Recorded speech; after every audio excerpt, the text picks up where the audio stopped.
Jesus died on the cross as the way to bring us from death to life and free us from the slavery of sin. His body was taken from the cross and placed in a nearby tomb in a garden. The tomb's entrance was covered with a large stone. Jesus had died on a Friday. The next day was the Sabbath. That's a day of rest, which ended at sundown. The next morning, Sunday, while it was still dark, Mary Magdalene went to the tomb. Mary was one of Jesus' friends and followers. She was obviously very sad about Jesus' death. When she got to the tomb, the stone had been moved away from the entrance.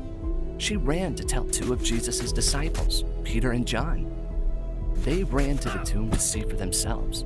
John got there first, but they both noticed the burial cloths were there, undisturbed, but Jesus' body was gone. If it was grave robbers, they wouldn't have left the clothes so neat. The two disciples went back to where they were staying. Mary stood outside the tomb crying. Then she looked inside and saw something unexpected. Two angels dressed in white were sitting right where Jesus' body had been.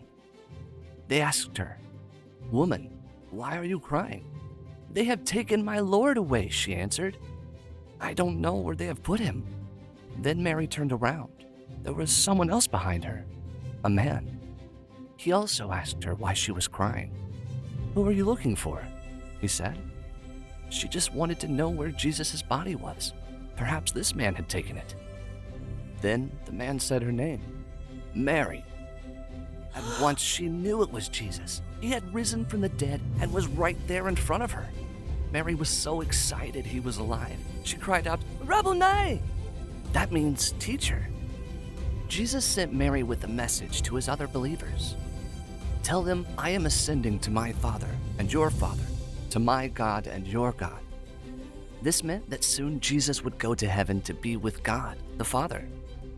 Mary told the disciples everything she had seen and heard. That night, the disciples saw what Mary had seen. They were in a room with the doors locked because they were afraid of the Jewish leaders. But Jesus couldn't be locked out. He came in and said to them, "May peace be with you." They saw that Jesus was alive. Then he showed them the wounds he had received on the cross, on his hands and in his side. The disciples were so happy. This was really Jesus. He had really died, and he was really alive. In his great power, he defeated death and rose from the grave forever. Jesus' great power can free us from death too, because Jesus lives.